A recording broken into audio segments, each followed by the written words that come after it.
आचार्य देवो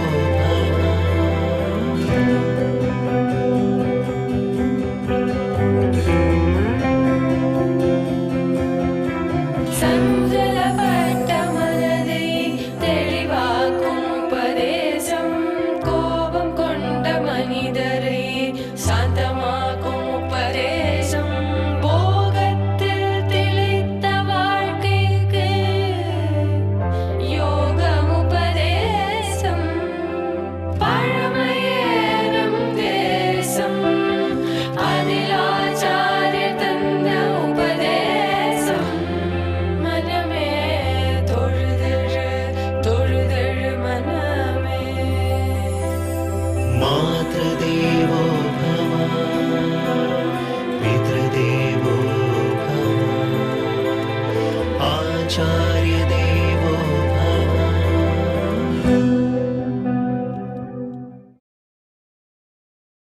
விஞ்ஞானம் மெஞ்ஞானத்துக்கு விரோதமே இல்லை. முதல்ல அதை நன்னா புரிஞ்சுப்போம். இதை விஞ்ஞான ரீதியா நிரூபிக்கணும்னு சொன்னால் தாராளமா நிரூபிக்கலாமே.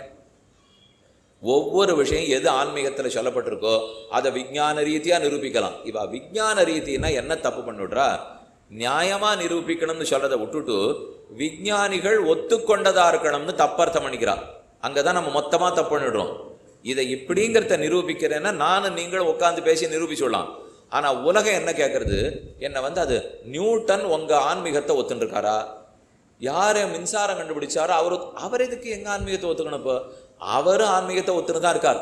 அப்ப யார் கண்டுபிடித்தார்களோ விஞ்ஞானிகளோ அவர்கள் ஒத்துக்கொண்டாதான் ஆன்மீகம் சிறந்ததுன்னு தப்பா பிரச்சாரம் பண்ணப்படுறது. அவர்கள் ஒத்துக்க வேண்டிய அவசியமே இல்லை. ஏன்னா அதை விட எப்ப விஞ்ஞானம்னு சொல்றோமோ மெஞ்ஞானம்னு சொன்னால் மெய்யுங்கிற வார்த்தை இதுல தான் சேர்ந்துருப்பாருங்க. அதுல இருக்கிறது விஞ்ஞானம்னு இருக்கு. ஞானம் அறிவு, விஞ்ஞானம் விசேஷமான அறிவு, மெஞ்ஞானம் உண்மையான அறிவு. இப்போ உண்மையான அறிவு உங்களுக்கு வேணுமா அல்லது சிறப்பான அறிவு உங்களுக்கு வேணுமா? ஒருத்தர் ரொம்ப நல்ல அறிவு புத்திசாலி சுவாமி, ஆனால் எங்களையே குழப்பிடுவார். அவர் 1/2 மணி பேச விட்டோன்னு வச்சுக்கோம், அவர் சாமர்த்தியத்தை வச்சு பொய்யையே உண்மையாக எங்கள்கிட்ட நிரூபிச்சுட்டு போயிடுவார். அந்த ஆளை உங்களுக்கு பரவாயில்லையா? அப்படி பேசுறவரே நீங்கள் பேசிக்கிறேன் சாமி அது பேசலாம் தெரிய வேண்டாம், உண்மையை பேச சொல்லும். உடனே அதை தானே சொல்லுவோம். அப்போ உண்மை முக்கியமா சிறப்பு முக்கியமானா உண்மைதான் முக்கியம். ஆகவே விஞ்ஞானம் உங்களுக்கு வேணுமா, விசேஷ ஞானம் வேணுமா, இல்லை சத்தியமான ஞானம் வேணுமான்னா மெஞ்ஞானத்துல தானே சத்தியமான ஞானம் இருக்கு. ஆனாலும் ஒன்றும் முரண்பாடே இல்லை. இப்போ என்னென்னலாம் விஞ்ஞான கண்டுபிடிப்புகள் இருக்கோ அதை சரிப்படுத்தி வாழ்க்கைக்கு உபயோகப்படுத்த சொல்றதே மெஞ்ஞானம்தான். விஞ்ஞானம் கண்டுபிடிச்சுன்னு போயிடலாம், அதுல இருக்கிற நன்மை தீமைகளை சொல்லணும் இல்லையோ. ஏன்னா விஞ்ஞான கண்டுபிடிப்பெல்லாம் மனித மேம்பாட்டுக்கு இருக்குமே தவிர குரங்கு மேம்பாட்டுக்கும் ஆம மேம்பாட்டுக்கும் முயல் மேம்பாட்டுக்கும் இருக்காது. எங்க இருக்காதுன்னு ஏன் சொல்றேன்னு நீங்க கேட்கலாம். இப்போ மனுஷன் நன்னா இருக்கணும், அவனுடைய ஹிருதய நோய் சரியா போகணுங்கிறதுக்காக சிகிச்சை பண்றதுக்கு அந்த மருந்தை யாரு கொடுத்து பார்க்குறா? குரங்குக்கு தான். அந்த மருந்தை எலிக்கு கொடுக்குறா, மருந்தை முயலுக்கு கொடுக்குறா, அது பிராணம் படுறது. அவ்வளவு ஏன்? இப்போ ரொம்ப ஏழப்பட்ட மனுஷனா இருந்தா கையெழுத்து வாங்கிட்டு அவனுக்கு 10,000 ரூபா கொடுத்துட்டு அவனை 3 மாசம் உட்காத்தி வச்சு அவனுக்கு அந்த மருந்து கொடுத்து பார்க்குறாப்போ அவன் இருப்பனா, அவனுக்கு அப்புறம் வாழ்க்கையில என்ன அநியாயம்லாம் நடந்துன்னு கூட தெரியாது, பக்க விளைவே தெரியாது. இது மெஞ்ஞானமா? செய்யவே செய்யாது. எப்பவானு வேதவியாசர் இப்படி சொல்லுவாரா? எப்பவானு சுகாச்சாரியர் சொல்லுவாரா? எப்போதாவது பரத்வாஜர் சொல்லுவாரா? ஏன்னால் அவருக்கு முயலுக்குள்ள இருக்கிற ஆத்மாவும் மனுஷனுக்குள்ள இருக்கிற ஆத்மாவும் சமம். ஆனா விஞ்ஞானத்தை பொறுத்த வரைக்கும் மனுஷனுக்குள்ள இருக்கிற ஆத்மா வசத்தி, முயலுக்குள்ள இருக்கிற ஆத்மா மட்டம். ஆகவே அவர்கள் அப்படித்தான் எழுதுவார்கள். ஒரு நாளும் சாஸ்திரம் அப்படி சொல்லவே சொல்லாது. அதுக்கு மரமும் செடியும் கொடியும் ஒன்று, அனைவரும் ஜீவராசிகள்.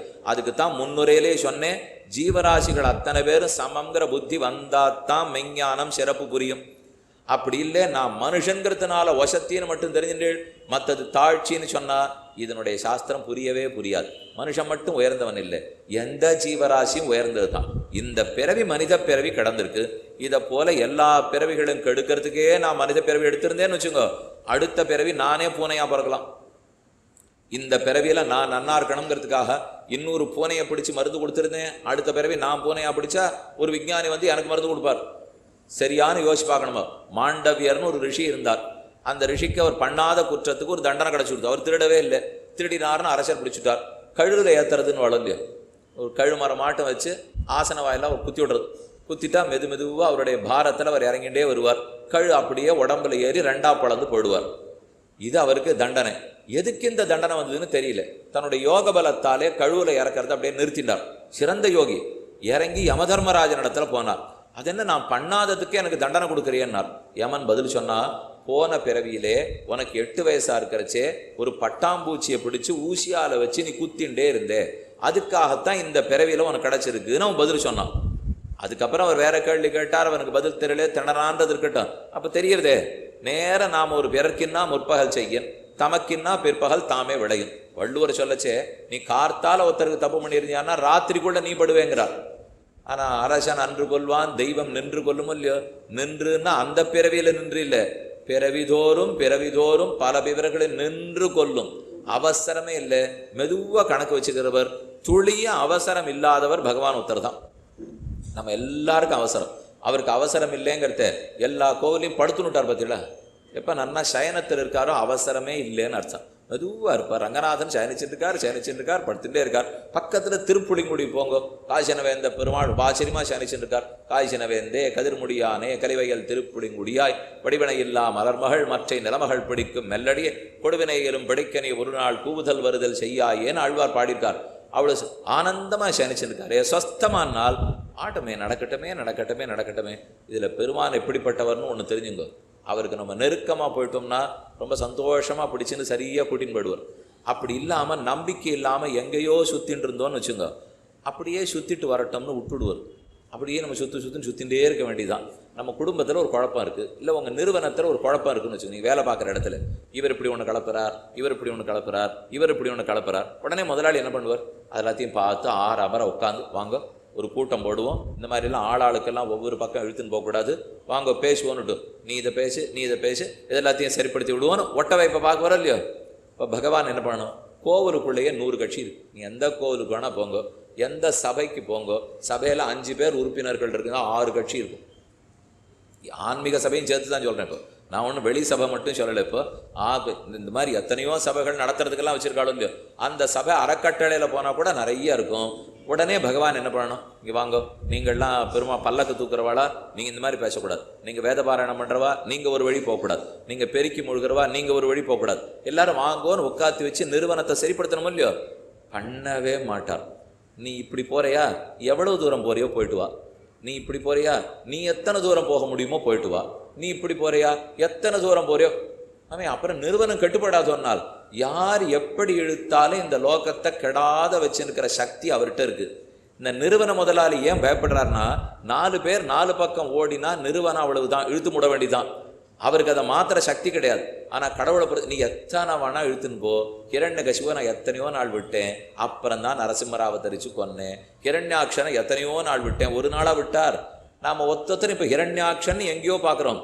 நாம் இப்போ தப்பு பண்ண ஆரம்பிச்சு நம்ம தப்பை கண்டிக்காத அப்படி போயிட்டே இருக்கோம் பாருங்க. நாமே 10 பிறவி கழிச்சு ஹிரண்யாக்ஷன் தான், நாமே 10 பிறவி கழிச்சு ஹிரண்யகசிபு தான்.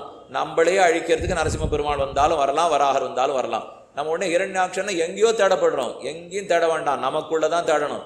இங்கே என்ன இப்போ கொஞ்சமாக முளை விட்டுருக்கு. இப்போ இந்த முளையை இப்போவே கிள்ளி எரிஞ்சுட்டோம்னா நல்லவர்கள் ஆகிடுவோம். இல்லைன்னு இதே வழியில் போனோம், நம்மளே கம்சன் தான், நம்மளே ஹிரண்யாக்ஷன் தான், நம்மளே கேசி தான். அப்போ அதை விட்டு வச்சிருக்காரோ இல்லையோ, அந்தந்த ஆத்மா அவனவன் முடிவு செய்யட்டும், போயிட்டு வரட்டும். இதை பற்றி நம்ம தெரிஞ்சுக்காமலே போயிட்டோம்னால் ஒரு பக்கமே வாழ்க்கை நமக்கு புரியாமலே இருக்குப்போ. ஆக ஒன்று தெரிந்து கொள்வோம், வாழ்வியலுக்கும் அன்றாட வாழ்க்கைக்கும் விஞ்ஞானத்துக்கும் ஆன்மீக கல்வி விரோதமே இல்லை. உண்மையில் ஆன்மீக கல்வி இருந்தால்தான் நாம் படிச்சிருக்கிற விஞ்ஞானத்துக்கு பயனே கிடைக்கும். விஞ்ஞானம் எது வரைக்கும் நம்மளை கூட்டின்னு போகுமோ அதுலேருந்து அடுத்த வண்டி ஏற வேண்டாமா? ஒரு தூரம் வரைக்கும் ஒரு வண்டி வரும், அந்த வண்டி அடுத்த தூரத்துக்கு வராதுன்னா வண்டி மாறித்தான் ஆகணும். இப்போ பள்ளிக்கூடத்தில் படிக்க போகிறோம், 12வது வரைக்கும் படிக்கலாம். ஒரு பிள்ளைக்கு அந்த பள்ளிக்கூடத்து மேலே ரொம்ப ஆசை வந்துடுச்சு. எனக்கு நானாக கொண்டு எங்கள் தலைமை ஆசிரியர் உடனே நடத்தினார். அதனாலே கல்லூரி படிப்பு இந்த பள்ளிக்கூடத்திலே சொல்லி கொடுத்தா நான் படிக்கிறேன், இல்லைன்னா போக மாட்டேன் சார். எனக்கு எவ்வளவு தூரம் காதலாக எடுத்து இந்த பள்ளிக்கூடத்தில் என்ன இதோடு இருப்பேன்னு சொல்ல முடியுமா? இது வரைக்கும் இது கூட்டின்னு போனால் அது வரைக்கும் படிக்கணும். அதுக்குன்னு இதை நன்றி மறந்துடணும்னு சொல்ல வரல. பள்ளிக்கூடத்தின் பேரில் நன்றி மறக்க வேண்டாம். ஆனால் நன்றி மறக்கக்கூடாதுங்கிறதுக்காக பள்ளிக்கூடத்திலே உட்கார்ந்தா மேல் படிப்புக்கு போய்த்தான் ஆகணும். அவ்வளவு ஏன்? இப்போ 4வது தாண்டினேன். 4வதுல எங்கள் வாத்தியார் ரொம்ப நல்ல வாத்தியார், பரமசாத்விகர். எனக்கு ரொம்ப நன்னா பார்த்து சொல்லி கொடுத்தார். அப்பப்போ பால்லாம் வாங்கி கொடுத்தார், பழமெல்லாம் வாங்கி கொடுத்தார். எனக்கு ரொம்ப பிடிச்சி போச்சு. 5வது போனான் பிள்ளை, 6வது போனா அவனுக்கு இருந்தாலும் பழைய வாத்தியாரை மடக்க முடியல. வாரத்துக்கு ஒரு நாளாவது நான் 4ஆவதுல போய் உட்காந்துக்கிறேன் சுவாமி. ஏன்னா எனக்கு அவர் ரொம்ப பிடிச்சவராக இருக்கார். நான் 6ஆவதுக்கு வந்துட்டா கூட ஏறி வந்த ஏணியை எட்டி உதைக்கக்கூடாதுன்னு வேற சொல்லியிருக்கா. ஆகவே நான் திரும்ப திங்கக்கிழமை தோறும் 4ஆவதுல உட்காந்துக்கிறேன், புதன்கிழமை தோறும் 5ஆவதுல உட்காந்துக்கிறேன், மற்ற 3 நாள் வேணா 6ஆவதுக்கு வரேன். யாரான்னு சொல்வாளப்போ? இது வரைக்கும் தான் ஒன்று கூட்டின்னு போகணும்னா உதறித்தான் ஆகணும், போய்த்தான் ஆகணும். அதுக்குன்னு நன்றி மறந்துடுறோன்னு அர்த்தம் இல்லை. அதே போல இது வரைக்கும் மெஞ்ஞானம் எடுத்துன்னு போகுமா? எப்பவும் கூடும். விஞ்ஞானம் ஓரளவுக்கு எடுத்துன்னு போகும். அதால தெரிஞ்ச கேள்விகளுக்கெல்லாம் அதை வச்சுன்னு பதில் சொல்லிடுவோம். யாரும் வேண்டான்னு சொல்லலை. இப்போ விஞ்ஞானத்தை வச்சுட்டே பதில் தெரிஞ்சுப்போம். பறவை எப்படி பறக்கும்னு அதை வச்சுட்டே தெரிஞ்சுப்போம். ஆனால் பறவை பறக்கிற ஆகாசத்தை யார் படைச்சான்னு அது சொல்லலையோ இல்லையோ. இன்னொன்று, படைத்தவன் இல்லைன்னாலும் விஞ்ஞானம் சொல்லட்டும். அதையும் எந்த விஞ்ஞானிகளும் சொல்றதே இல்லை. அவ விஞ்ஞானிகள் அழகா என்ன சொல்லுவாள்னா, எங்களுக்கு கொடுக்கப்பட்ட தகவல்களின்படி, எங்கள் ஆராய்ச்சியின்படி, எங்கள் புத்தி கெட்டியபடி, இதோ இந்த தேதி 2015 படி இதுதான் கண்டுபிடிப்பு. எந்த விஞ்ஞானியாவது இதை எழுதாத கைது போட சொல்லுங்க. போடவே மாட்டான். அவ என்ன கண்டுபிடிச்சாலும் இன்ன தேதிக்குன்னு போடுவா. ஏன்னா அவர்களுக்கே தெரியும் 100 ஆண்டுகளுக்கு முன்னாடி கண்டுபிடிச்சதை அவளே மாத்திருக்கான்னுட்டு. பல இடங்கள்ல மாற்றப்பட்டிருக்கே. இப்போ உலகம் படைக்கப்பட்டதுக்கு இப்போ ஒவ்வொரு விஞ்ஞானி ஒவ்வொரு மாதிரி சொல்லி வச்சிருக்கார். சமீபத்தில் 9வது கிரகமே கிரகம் இல்லைன்னு நீக்கிவிட்டா தெரியுமா? செய்தித்தாளில் படிச்சீங்களா? 9 கிரகம் நம்ம சொல்லிட்டு இருக்கோமே. நான் சொல்றது ஆன்மீக நவகிரகத்தை பத்தி இல்லை. இப்போ விஞ்ஞானிகள் நவகிரகம் வச்சிருக்காளோ இல்லையோ. நடுவில் சூரியன் இருக்கார், சுத்தி கிரகங்கள் சுத்தின்னு இருக்கு. அதுலேருந்து ஒரு கிரகத்தை எடுத்துட்டா. இனிமே அது இந்த சூரிய குடும்பத்தை சேர்ந்ததே இல்லை, நகர்த்தி விட்டா. ஒரு 4 மாசம் இப்படியே ஓடித்து இன்னொரு கிரகத்தை சேர்த்துட்டாப்போ இது சூரிய கிரகத்தில் சேர்த்து கொடுத்து அது புதுசா வந்துதா சுவாமி? நீங்க கண்டுபிடிச்சேன்னே ஒருவேளை அந்த கிரகத்தை நீங்க இங்கேருந்தானு கொண்டு நாங்க ஒட்டெல்லாம் வைக்கல, அது அங்கேயே தான் இருக்கு. எங்க கண்ணுக்கு இத்தனை நாளா படலை, இப்பதான் அந்த கிரகம் பட்டது. இப்பவும் விஞ்ஞானி சொல்றது என்ன? எத்தனையோ பாதைகள் இருக்கு, பிரபஞ்சமே நிறையா இருக்குங்கிறா. அவ ஒன்றும் தங்களுக்கு தெரிஞ்சதுதான் பிரபஞ்சம்னு சொல்லவே இல்லை. நம்ம கண்ணுக்கு தெரிஞ்சது கால்வாசி, தெரியாதது 3/4 இருக்கு. இன்னும் 100 வருஷம் கழிச்சு வசதி வாய்ப்பு கூடினா ஒருத்தர் கண்டுபிடிப்போம் என்றுதான் அவர்கள் சொல்லிட்டு இருக்காளே தவிர இல்லைன்னு அவ சொல்லவே இல்லையே. ஆகவே விஞ்ஞானிகளுக்கும் மெஞ்ஞானிகளுக்கும் விரோதம் இல்லை. தயவுசெய்து அதை நன்னா நம்ம புரிஞ்சுக்கணும். விரோதம் இருக்குன்னு தெரிஞ்சுட்டா தான் படிக்க வரமாட்டேங்கிறோம். விரோதம் இல்லைன்னு தெரிஞ்சுட்டா கண்டிப்பா படிக்க வருவோம். மேலும் விஞ்ஞானம் ஓரளவுக்கு கூட்டின்னு போனால் அதுக்கு மேல கூட்டின்னு போறதுக்கு அதுக்கு தெரியாது. அப்ப மெஞ்ஞானம் தான் வந்து நம்ம கை கொடுத்தாகணும். வாழ்வுக்கு அர்த்தமே இல்லையே. நான் எதுக்கு ஆண்டாளை பத்தி தெரிஞ்சுக்கணும்? நான் ஏன் நம்மாழ்வாரை பத்தி தெரிஞ்சுக்கணும்? எதுக்கு நாயன்மார்களை பத்தி தெரிஞ்சுக்கணும்? அவர்கள்லாம் ஆயிரக்கணக்கான வருடங்களுக்கு முன்னாடி வாழ்ந்தவர்கள். இப்ப அவர்கள் கதை கேட்டு நான் என்ன பண்ணணும்? கண்டிப்பா இருக்கணும். ஏன்னா கணக்கு பாடத்திலேயோ விஞ்ஞான பாடத்திலேயோ அன்றாட வாழ்க்கை எப்படி வாழணும்னு சொல்லியே கொடுக்கலையே. இப்போ எந்த பள்ளிக்கூடத்துலையானு சொல்லி கொடுக்குறோமா? எந்த கல்லூரியிலையானு இருக்கா? இல்லவே இல்லை. குடும்பம் கல்யாணம் ஆயிடுத்து எல்லா கல்லூரி முதல்வருக்கும் தெரியுமோ இல்லையோ, இந்த பிள்ளை படித்த உடனே வேலைக்கு போகிறான், வேலைக்கு போன உடனே கல்யாணம் பண்ணிக்க போகிறான், பொண்ணும் கல்யாணம் பண்ணிக்க போகிறா, பிள்ளையும் கல்யாணம் பண்ணிக்க போகிறா. அது 12 உடனே எப்படி இருக்குன்னு எங்கே சொல்லி கொடுக்கறது? இப்பெல்லாம் பெரிய கல்லூரிக்கு சேரணும்னா சுலபத்தில் யாருக்கும் கிடைக்காது. 3 லட்சம் பேர் எழுதினா 600 பேருக்கு இடம் கிடைக்க போகிறது. பெரிய படிப்பு, அதில் படிச்சுட்டாலே வாழ்க்கையே நிம்மதி. இந்த அளவுக்கு பெற்றோர்களுக்கு ஆசை இருக்கும் இல்லையோ, அதுக்காக 12ஆவதுக்கு அப்புறம் தான் அதில் சேர முடியும். அதில் 12ஆவதுல வகுப்புக்கு போக ஆரம்பித்தோம். அது 11க்கு வந்தது, அது 10க்கு வந்தது, இப்போ 9க்கு வந்துடுது. 9ஆவதுலேயே அதுக்கு இருக்கிற வகுப்பில் கொண்டு போய் சேர்க்கணும். அதுலேருந்து ஓட்டப்பந்தயம் ஓடணும். ஓடுன்னு 9, 10, 11, 12 ஓடி 3.25 லட்சம் பேருக்குள்ள நான் போய் உட்காண்டு 4 வருஷமா ராவா பகலா படித்து என்ன தெரிஞ்சுட்டேனோ அதை மொத்தம் 3 மணி நாளைக்கு ஒரு வினாத்தாள் வரும். அதுலேயும் எழுதுறதெல்லாம் ஒன்றும் கிடையாது. இப்போ வெறும் அந்த வட்டத்தை கருப்பு போட்டுட்டே இருக்கணும், இல்லை புள்ளி குத்திகிட்டே இருக்கணும். இந்த புள்ளி என் வாழ்க்கையை நிர்ணயிச்சிடப்படுது. இதுதான் விஞ்ஞானம். கொஞ்சம் நல்லா யோசிச்சு பாருங்க. 4 வருஷமா இரவு பகல் இல்லாமல் படிச்சுட்டு அங்கே போய் இந்த 3 மணி நேரத்துக்குள்ளே, ஆமாம் சாமி அந்த 3 மணி நேரம் எனக்கு தலை வலிச்சுது, அவ்வளோதானே, வாழ்க்கையை முடிஞ்சு போச்சா? 4 வருஷமா நான் படித்ததெல்லாம் இல்லைன்னு ஆயிடுமானால் இப்போ இது என்ன விஞ்ஞான ரீதியான நிரூபணம்? நீங்கள் சொல்லுங்கள். விஞ்ஞான ரீதின்னு சொல்லிட்டு இருக்கமே, ஒரு பிள்ளை அந்த 3 மணி நேரத்துக்குள்ளே அந்த பொண்ணுக்கு ஏதோ உடம்பு வலிச்சிருக்கலாம், தோல் வலிச்சிருக்கலாம், தலை வலிச்சா எழுத முடியாது, அவ்வளோதான் வாழ்க்கை போயிடுத்துனால் அது நியாயம் இல்லை. இப்போ விஞ்ஞானத்திலையும் இந்த உலக வாழ்க்கை என்ன பண்ணிடுத்து, எல்லாத்தையும் வடிகட்டு. அதுதான் லோகத்தில் வழக்கமாகவே இருக்குது. நாம் 125 கோடி மக்கள் இருக்கோம். இந்த உயர்ந்த கல்லூரியில் 600 பேருக்கு தான் இடம், ஆனால் விண்ணப்பம் 60,000 பேர். அந்த நிறுவனத்தில் 30 பேரைத்தான் எடுக்க போகிறோம், ஆனால் விண்ணப்பம் 3 லட்சம் பேர். வங்கியில் 300 பேர் தான் எடுக்க போகிறோம், ஆனால் விண்ணப்பம் 3 லட்சம் பேர். அப்போ ஒன்னே ஒன்று செய், எங்கெங்க வடிகட்டணமோ அதெல்லாத்தையும் கொண்டு போட்டுருன்றான். எதில் வடிகட்டுறது? இப்போ நீ உயரமாக இருந்தே குள்ளமாக இருந்தே, நீ இப்படி பார்த்தே அப்படி பார்த்தே, உன் கண்ணாடி 5ன்னு போட்டிருந்தது 3ன்னு போட்டிருந்து கிடையாதுன்னுறான். என்னென்ன உண்டோ இல்லை இல்லை இல்லை. ஆனால் ஆன்மீகத்தில் ஒன்னே உண்டு, நிறைய இருக்கு, விண்ணப்பம் குறைச்சலா இருக்கு. இப்போ நீங்கள் தான் எதுக்கு வர போறீங்கன்னு முடிவு பண்ணிக்கணும். இப்போ ஆள் இடமே இல்லை, ஆனால் 3 லட்சம் பேர் காத்துட்டு இருக்காங்கிற இடத்துக்கு போறீங்களா? இல்லை, இப்போ நிறைய நாற்காலி போட்டு வச்சுட்டு இருக்கோம், வர்றதுக்கு ஆள் இல்லை அப்படின்னா அந்த இடத்துக்கு தான் நம்ம போகணும். இப்போ மேலும் வடிகட்டணமானால் தேவையில்லையே, பெருமாள் வடிகட்டுறதுக்கு வழியே வைக்கல. இப்போ நீ கொஞ்சம் புஷ்பம் போடுறியா போரும், அதையும் ஏற்றுக்கிறேன். இப்போ நாமங்கள் 1000 சொல்ல முடியாதா? இது கேட்பாருங்க. பார்வதி பரமசிவனார் இடத்துல கேட்கிறா, கேனோபாயேன லகுனா விஷ்ணோர் நாம சஹசிரகம் பட்யதே பண்டிதை நித்தியம் ஸ்ரோதுமிச்சாமியகம் பிரபோ. 1000 நாமங்கள் சஹசிரநாமம் ஆயிடுத்து. அப்பவே பார்வதிக்கு தெரிஞ்சு போச்சு, சொல்றதுக்கு 20 நிமிஷம் தான் ஆகும். ஆனால் தன் கணவன் இடத்துல கேட்குறா, என் குழந்தைகள் அத்தையும் சொல்ல போறதில்லை, எனக்கு இப்பவே தெரியும், அதனால 1000 நாமத்தை சொல்லலைன்னா அதுக்கு சமமா ஏதானு ஒரே ஒரு நாமம் இருக்கோ நமக்காக பார்வதி கேட்க, சிவன் பார்க்குறான், அதுவே 20 நிமிஷம் தானே ஆகும் தேவி, அதை கூடவா சொல்ல மாட்டான்னா? நிச்சயமா சொல்ல மாட்டான். அப்படிதான் நான் நினைக்கிறேன். இப்போ அதுக்காக நான் இப்பவே உங்ககிட்ட கேட்டு வைக்கிறேன்னா அவர் பதில் சொல்றார் பாருங்க. இந்த 1000ம் சொல்றதுக்கு சமமா ஸ்ரீராம ராம ராமேதி ரமே ராமே மனோரமே சஹஸ்ரநாம தத்துல்யம் ராமநாம வரானனே. இதை போல் ஓஹோன்னு பரீட்சை எழுதுவதற்கு பதிலாக ஏதேனும் ஒரு 5 நிமிடங்களில் ஓர் கேள்விக்கு விடையளித்தால் இடம் கொடுப்பீரான்னு ஒருத்தர் கேட்டாரா? இத்தை செய்யலாம்னு ஒருத்தர் பதில் சொன்னாரா? நடந்ததே இல்லை இப்படி உலகத்துல. அப்ப அங்க போய் விடறமே எதுக்கு? இப்போ இதுதான் அன்றாட வாழ்க்கைக்கு நேர் விரோதம். தயவு செய்து புரிஞ்சுக்கணும். நமக்கு இடம் கொடுக்குற இடத்துக்கு போகணுமா, வடிகட்டாம வாங்கோன்னு கூப்பிடுற இடத்த ஒத்துக்கணுமா, வடிகட்டி நீ வேண்டாம் வேண்டான்னு தள்ளுற இடத்த ஒத்துக்கணுமா? வேண்டான்னு தள்ளினா தான் போய் விழுவா போடுறது. அதுதான் லோகத்துல நடந்துட்டு இருக்கே தவிர பெருமாள் பண்ண ஒரே குற்றம் எல்லாரும் வேணும்னு இல்லையோ, அதனால பெருமையே தெரிய மாட்டேங்குது. வேண்டான்னு எல்லாரும் சொல்லிட்டு இருக்காளோ இல்லையோ, சரி வேண்டான்ற இடத்துல தான் முக்கியமா இருக்கும் போல் இருக்குன்னு போயிட்டு இருக்கான். இப்போ பகவான் இடத்தில் இடம் நிறையா இருக்கு, சக்தி நிறையா இருக்கு, மனம் விசாலமா இருக்கு.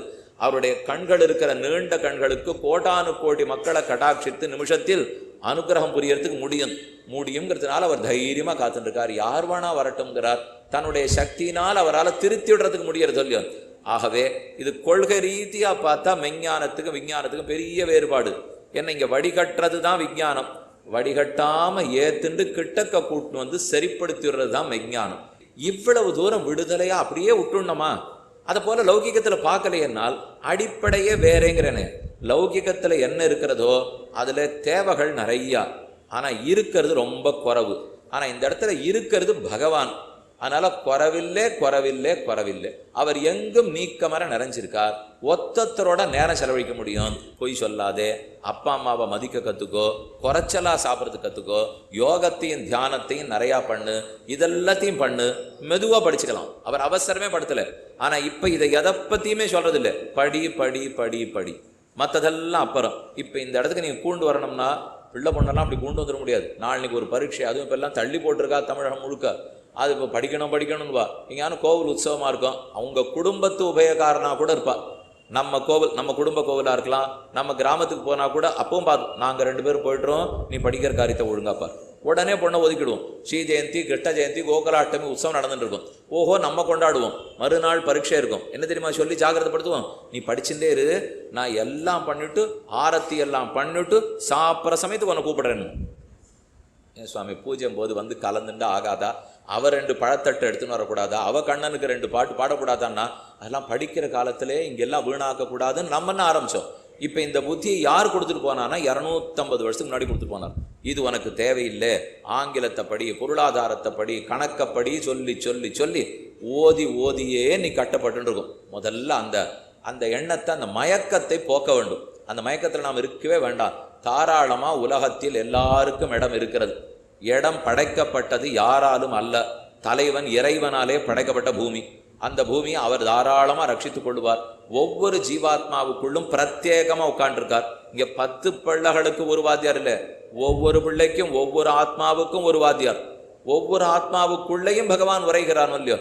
எல்லா விடத்திலும் கரந்தசில் இடந்தோறும் இடந்திகள் பொருள் தோறும் கறந்து எங்கும் பறந்துளங்கிறது தான் அழகான சரித்திரம். ஆழ்வாரே சொல்றார்.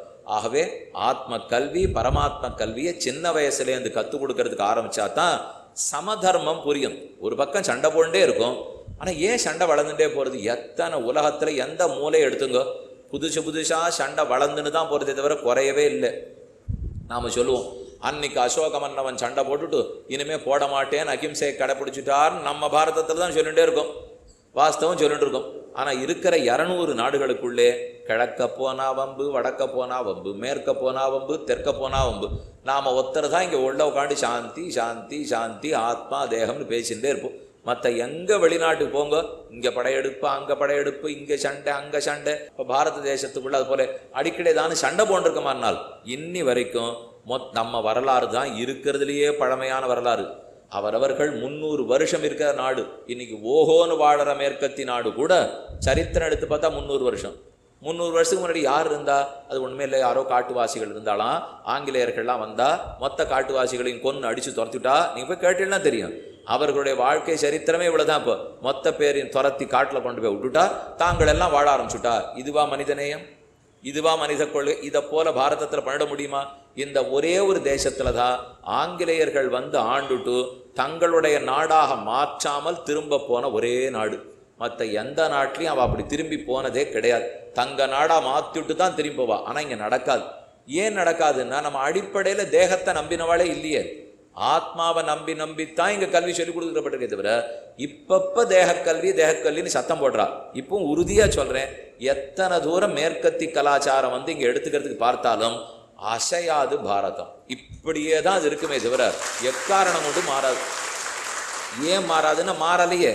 எத்தனையோ வந்து இன்னுமே இல்லாத படையெடுப்பா நம்ம பேரில் இப்போ கிட்டத்தட்ட 1000 ஆண்டு காலம் படையெடுப்பை பார்த்துட்டோம். இத்தனை படையெடுப்பு நடக்காலம் அசையாமல் இருக்கேன்னால் நம்ம ஒருத்தரோட படையெடுத்து நம்ம போனதே கிடையாது தெரியுமா? நம்ம பாரத தேசத்து சரித்திரத்தை எடுத்து படிச்சு பாருங்க. நம்ம பேரில் ஒருத்தர் அடிக்கிறதுக்கு கை ஓங்கலைன்னால் தப்பித்தவறி நாம் கையை ஓங்கவே மாட்டோம். பேசாமல் இருக்கும் பாரதம். யாரான அடித்தால் வேணா திரும்ப, அதுவும் தற்காப்புக்கு செய்வோமே தவிர யார் பேர்லையும் கையை ஓங்கக்கூடாது. முதல்ல கையே ஆத்மா இல்லைன்னு பேசுகிற நாடுன்னா இது. உடலே வேற, ஆத்மாவே வேற. ஓ, அவனை பார்க்காதே, உடம்பை பார்க்காதே, ஆத்மாவை பாரு. மொத்த பேரும் ஒரே பரமாத்மாவுக்கு சரீரம் தான். ஏன் சண்டை போட்டுக்கிறே? கூடாது. யார் ஒருத்தர் நம்மளை அடிக்க வந்தா கூட அப்படியெல்லாம் சுலபத்தில் பண்ணவே மாட்டோம். சின்ன அடிக்காதேன்னு சொல்றதுக்கு தான் நம்ம ரிஷிகள் நமக்கு சொல்லியே கொடுத்துருக்கா. கொஞ்சம் இப்போ அதெல்லாத்தையும் மறக்கிறதுக்கு ஆரம்பிச்சுட்டோம், அவ்வளோதான். ஒருத்தர் கோபமாக வரார், என்னை ஏசினார் பிடிச்சு. அவர் என்ன தெரியுமா எதிர்பார்ப்பார்? நான் ஏசுகிற வேகத்தில் இவன் திரும்பி ஏச போகிறான், நான் கோவப்படுற வேகத்தில் இவனு எரிச்சல் பட போகிறான்னு எதிர்பார்ப்பார். அவர் நன்னா வெய்யச்சே அவரை பார்த்து சௌக்கியமாக ஆரோ நமக்கு ரொம்ப வேண்டியவா அண்ணன் தம்பியை பார்த்தாப்புல அழகாக சிரிங்க, வடிஞ்சே போடும் இருக்கு. இப்போ அவர் என்ன கோபத்தோட ஏச வந்தாரோ பார்த்துனேன், சௌக்கியமாக இருக்கடா, கோபமெல்லாம் பட்டுட்டீடா அப்படின்னு மெதுவாக கேட்பாருங்க. என்ன ஆச்சு, இந்த மனுஷனோட பேசியிருக்கவே கூடாது போல் இருக்கே, நம்ம தான் ஏதாவது பைத்தியத்தினிடத்தில் பேசிட்டுமான ஒரு தோணிப்படும். இந்த நிதானம் நமக்கு வர வர ஆன்மீகம் ரொம்ப உயரும். அதனால நான் ஏன் பிறந்தேன்னு தெரிஞ்சுக்கணும். சொல்லிக் கொடுக்கறது ஆன்மீக கல்வி தான். என்னை செலுத்துவது யாருன்னு ஏற்றுக்கொண்டது ஆத்மீக கல்வி தான். சாந்தி தவழ விட்டதே ஆத்மீக கல்வி தான். ஏன்னா சாந்தி இருக்கணும்னாலே சமதர்மம் வேணும் இல்லையோ. எல்லாரும் சமம்னு தெரிஞ்சுட்டா தான் அது நிற்கவே போகிறது. ஆனாலே நம்ம பாரத தேசம் நமக்குன்னு விட்டுருக்கிற முதல் சொத்து ஆத்ம தேக விவேக ஞானம்.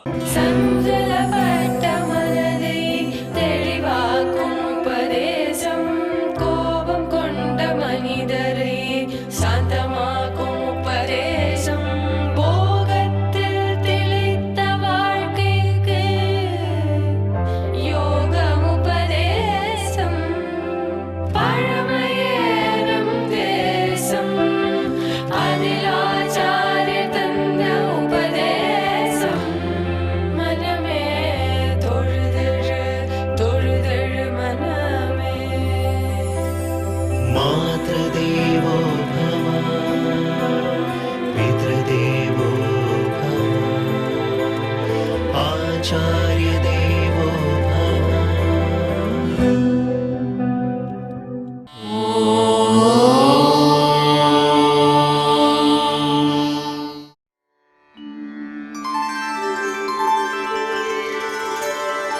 विना वेङ्कटेशं ननाथो ननाथः सदा वेङ्कटेशं स्मरामि स्मरामि. हरे वेङ्कटेश प्रसीद प्रसीद प्रियं वेङ्कटेश प्रयच्छ प्रयच्छ